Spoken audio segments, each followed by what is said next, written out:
नमस्कार दोस्तों, मैं हूं प्रशांत और स्वागत करता हूं आप सभी को हमारे अपने YouTube चैनल हाईफाई स्टडीपीडिया में।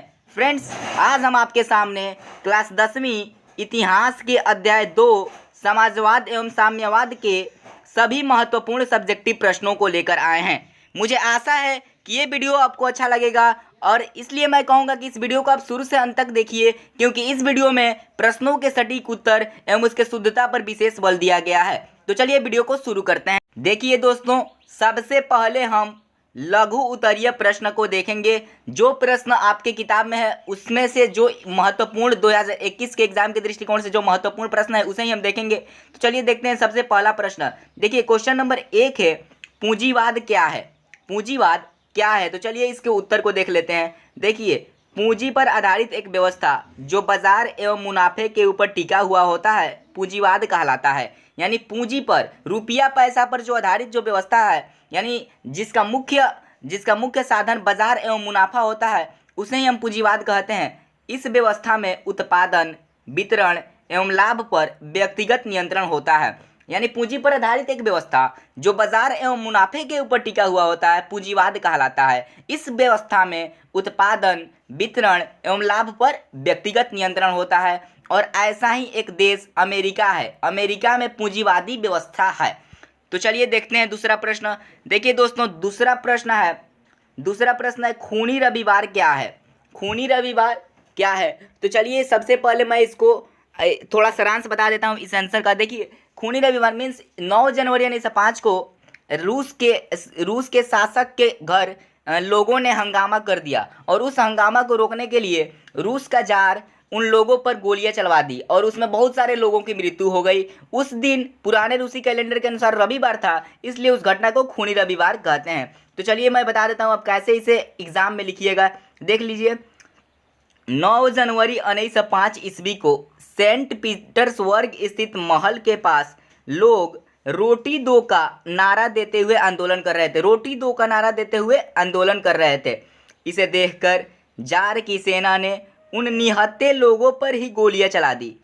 इसे देखकर जार की सेना ने उन निहत्थे लोगों पर गोलियां चलवा दी, जिसमें सैकड़ों लोगों की मृत्यु हो गई। उस घटना में सैकड़ों लोगों की मृत्यु हो गई। तो अब देखिए, चूंकि पुरानी रूसी कैलेंडर के अनुसार उस दिन रविवार था, इसलिए इस दिन की घटना को खूनी रविवार कहा जाता है। आज का जब हम कैलेंडर देखेंगे तो 9 जनवरी 1905 को रविवार नहीं होगा, लेकिन पुराने रूसी कैलेंडर के अनुसार 9 जनवरी को रविवार था, इसलिए उस घटना को खूनी रविवार के नाम से जाना जाता है। तो देखिए दोस्तों, क्वेश्चन नंबर 3 है, लघु उत्तरीय प्रश्न में क्वेश्चन नंबर 3 है, क्रांति से पूर्व रूसी किसानों की स्थिति कैसी थी? हमें रूसी किसानों की स्थिति के बारे में बतलाना है कि क्रांति से पूर्व उनकी स्थिति कैसी थी। तो चलिए देख लेते हैं। देखिए, क्रांति से पूर्व रूसी किसानों की स्थिति अत्यंत ही दयनीय थी। यानी उनका स्थिति बहुत ही खराब था, अत्यंत दयनीय थी।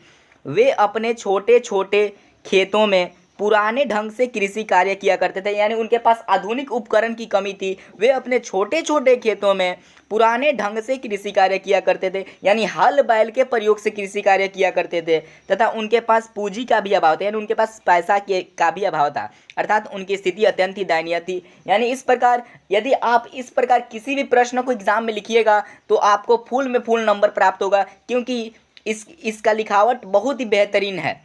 चलिए देख लेते हैं नेक्स्ट प्रश्न। क्वेश्चन नंबर 4 कहता है कि रूसी क्रांति के किन्हीं 2 कारणों का वर्णन करें। यानी हमें रूसी क्रांति जो हुआ उसके 2 कारणों के बारे में बतलाना है। तो सबसे पहले आप लिखिएगा कि रूसी क्रांति के 2 कारण निम्नलिखित हैं। देखिए, पहला कारण है जार की निरंकुशता एवं अयोग्य शासन। यानी जार का अर्थ होता है राजा, यानी राजा की निरंकुशता एवं अयोग्य शासन। तो देखिए, रूस का जार निरंकुश एवं अयोग्य था। यानी निरंकुश यानी पैसा खर्च करने वाला था, एवं अयोग्य था यानी शासन के योग्य नहीं था, शासन के अयोग्य था। उसके शासन करने का तौर तरीका अच्छा नहीं था, जिससे लोग उसे नापसंद करते थे। जिससे यानी वो शासन करता था तो लोग उससे खुश नहीं थे, इसलिए उसे लोग नापसंद करते थे और यही नापसंदगी एक दिन रूसी क्रांति का कारण बन गया। देखिए, इसका दूसरा कारण है कृषकों की दयनीय स्थिति। हमने ऊपर अभी भी देखा कि रूसी क्रांति के पूर्व किसानों की स्थिति के बारे में हमने जाना, यानी वहाँ के किसानों की स्थिति अत्यंत ही दयनीय थी। तो चलिए देख लेते हैं। रूस में कृषकों की स्थिति अत्यंत ही दयनीय थी। वे अपने छोटे से खेतों में पुराने ढंग से कृषि कार्य किया करते थे तथा उनके पास पूंजी का भी अभाव था, जिससे वे रूसी शासन को पसंद नहीं करते थे। यानी इस प्रकार आप रूसी क्रांति के दो कारणों को लिख सकते हैं। इसके अतिरिक्त मैं कारण बता देता हूँ, मजदूरों की भी दयनीय स्थिति वहाँ पे थी, आप इसे भी लिख सकते हैं, लेकिन हमें दो कारण पूछ रहा है इसलिए आप इन्हीं दो कारणों को लिख दीजिएगा। तो चलिए देखते हैं। देखिए दोस्तों, नेक्स्ट प्रश्न है, क्वेश्चन नंबर 5 है, साम्यवाद एक नई आर्थिक एवं सामाजिक व्यवस्था थी कैसे? साम्यवाद जो थी वो एक नई आर्थिक एवं सामाजिक व्यवस्था थी कैसे? और समाजवादी व्यवस्था का जनक किसे कहा जाता है? Karl Marx. तो चलिए उसके बारे में हम आगे जानेंगे। तो हमें अभी बताना है कि जो साम्यवाद था वो एक नई आर्थिक एवं सामाजिक व्यवस्था थी कैसे। तो चलिए देख लेते हैं। साम्यवाद मार्क्सवादी विचार की आधार स्तंभ थी। यहाँ पे थी छूट गया है। साम्यवाद मार्क्सवादी विचार की आधार स्तंभ थी, जो वर्ग संघर्ष को उचित मानती थी, यानी वो संघर्ष करने को उचित मानती थी। इस व्यवस्था में कार्य के घंटे, वेतन, मजदूरों की संघ बनाना तथा मजदूरों की आवश्यकताओं की पूर्ति करना आदि सुविधाएं उपलब्ध थीं। यानी इस व्यवस्था में कई सारी सुविधाएं उपलब्ध थीं, जैसे कार्य के घंटे निश्चित थे, वेतन था उनका, और मजदूरों का संघ बनाना तथा मजदूरों के सभी आवश्यकताओं को पूरी करना जैसी सुविधाएं इस व्यवस्था में उपलब्ध थी। इसलिए साम्यवाद एक नई आर्थिक एवं सामाजिक व्यवस्था थी। आई होप आप समझ रहे हैं, और मैं आपको एक सलाह दूंगा कि ये मेरा नोट्स है और आप भी इसे नोट्स बना लीजिए और नोटबुक में अपने नोट करके याद कर लीजिए, क्योंकि ये 2021 के एग्जाम के दृष्टिकोण से काफ़ी महत्वपूर्ण प्रश्न है, इसलिए आप इसे अपने नोटबुक में नोट कर लीजिए। ये मेरा सलाह है आपसे। देख लेते हैं अगला प्रश्न, देख लेते हैं। देखिए क्वेश्चन नंबर 6 है कि प्रथम विश्व युद्ध में रूस की पराजय क्रांति हेतु मार्ग प्रशस्त किया कैसे? यानी हम प्रथम विश्व युद्ध में रूस जो पराजय हुआ वो क्रांति हेतु मार्ग प्रशस्त किया कैसे? तो सबसे पहले देख लीजिए आप, प्रथम विश्व युद्ध 1914 से 1918 ईस्वी तक चला। यहाँ पे आपका ऑब्जेक्टिव प्रश्न भी बन जा रहा है कि प्रथम विश्व युद्ध कब से कब तक चला। तो प्रथम विश्व युद्ध 1914 से 1918 ईस्वी तक चला। और मैं आपको बता दूं कि इस युद्ध में दो टीम लड़ाई कर रही थी, एक था मित्र राष्ट्र और दूसरा था धुरी राष्ट्र। तो रूस जो था वो मित्र राष्ट्रों की ओर से शामिल हुआ। तो चलिए देख लेते हैं। इस युद्ध में रूस मित्र राष्ट्रों की ओर से सम्मिलित हुआ, यानी इस रूस जो था वो मित्र राष्ट्रों की ओर से सम्मिलित हुआ। युद्ध में सम्मिलित होने का एकमात्र उद्देश्य था, इसमें एक उद्देश्य था कि उसका एक उद्देश्य था, रूसी शासन का इस प्रथम विश्व युद्ध में शामिल होने का एक उद्देश्य था कि रूसी जनता आंतरिक असंतोष को भूलकर बाहरी मामलों में उलझ जाए। यानी रूस के अंदर काफ़ी असंतोष थी, रूस की जनता अब रूसी शासन से काफ़ी परेशान हो चुकी थी। इसलिए रूस का शासक ने सोचा कि यदि हम प्रथम विश्व युद्ध में भाग ले लेते हैं तो रूसी जनता जो हमारे घर में जो तकलीफ है उसे भूलकर बाहरी मामलों में उलझ जाएगा।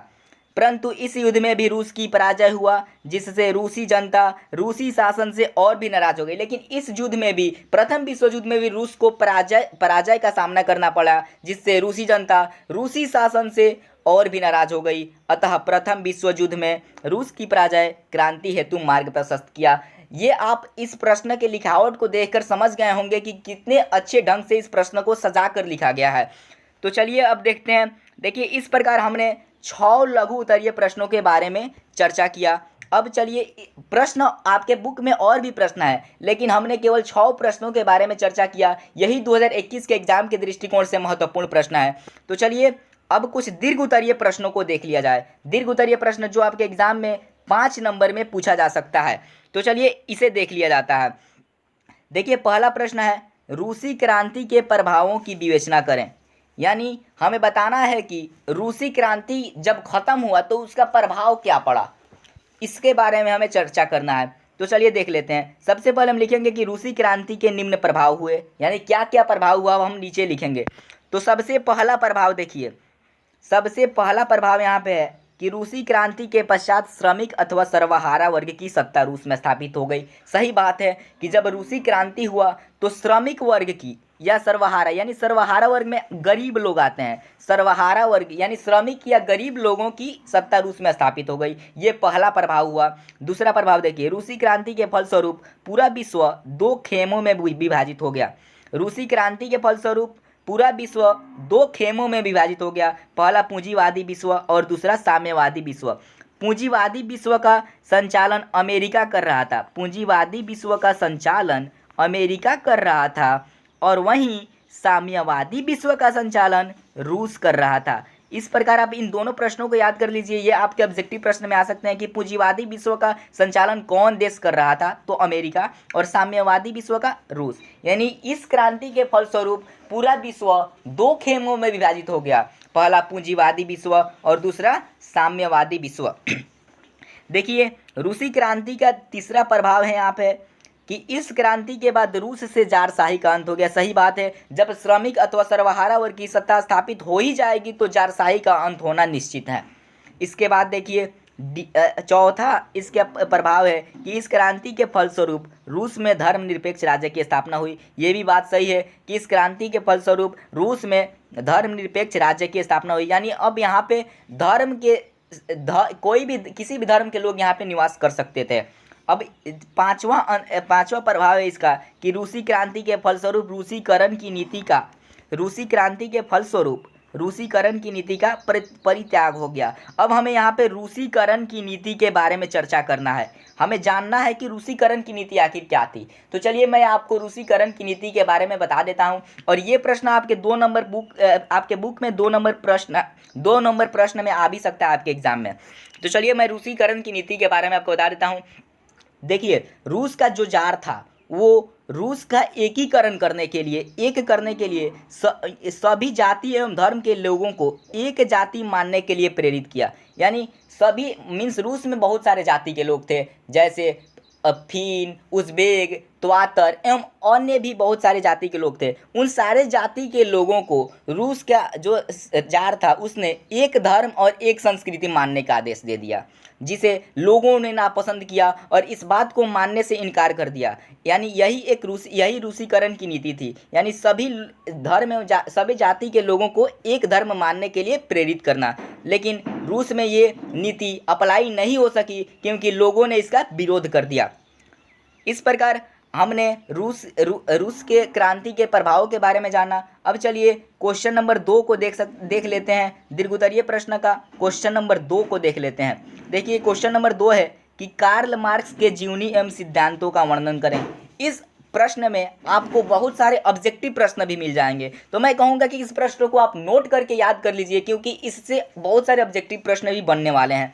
तो चलिए इसके उत्तर को हम समझ लेते हैं। हमें सबसे पहले कार्ल मार्क्स के जीवनी के बारे में बताना है, तो मैं आपको सारांशतः कुछ बता देता हूँ कार्ल मार्क्स के जीवनी के बारे में, उसके बाद हम देखेंगे। तो सबसे पहले देखिए इनका जन्म, कार्ल मार्क्स का जन्म 5 मई 1818 ईस्वी को जर्मनी में हुआ था। इनके पिता का नाम हेनरिक मार्क्स था और इनके पिता जो थे एक प्रसिद्ध वकील थे। यानी कार्ल मार्क्स का जन्म 5 मई 1818 ईस्वी को जर्मनी में हुआ। इनके पिता का नाम हेनरिक मार्क्स था जो एक प्रसिद्ध वकील थे, और इन्होंने बोन विश्वविद्यालय से विधि की शिक्षा ग्रहण की और फिर 1836 ईस्वी में बर्लिन विश्वविद्यालय चले गए। सुनिए और इसे याद कीजिए आप, बोन विश्वविद्यालय से विधि की शिक्षा ग्रहण की और फिर 1836 ईस्वी में बर्लिन विश्वविद्यालय चले गए।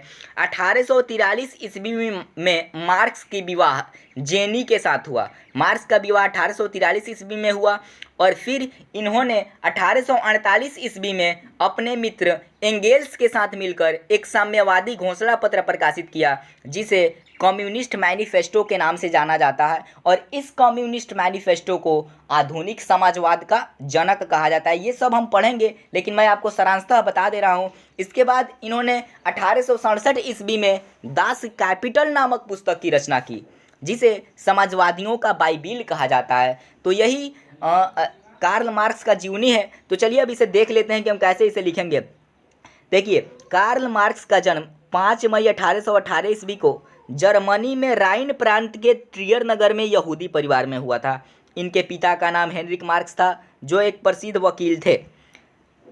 मार्क्स ने बोन विश्वविद्यालय से विधि की शिक्षा ग्रहण की और फिर 1836 ईस्वी में बर्लिन विश्वविद्यालय चले गए। यानी मैंने आपको सारांशतः बतला दिया है, अब आपको पढ़ के सुना दे रहा हूँ। तो चलिए देखिए, इसके बाद इन्होंने 1843 ईस्वी में मार्क्स ने अपने बचपन के मित्र जेनी से विवाह किया।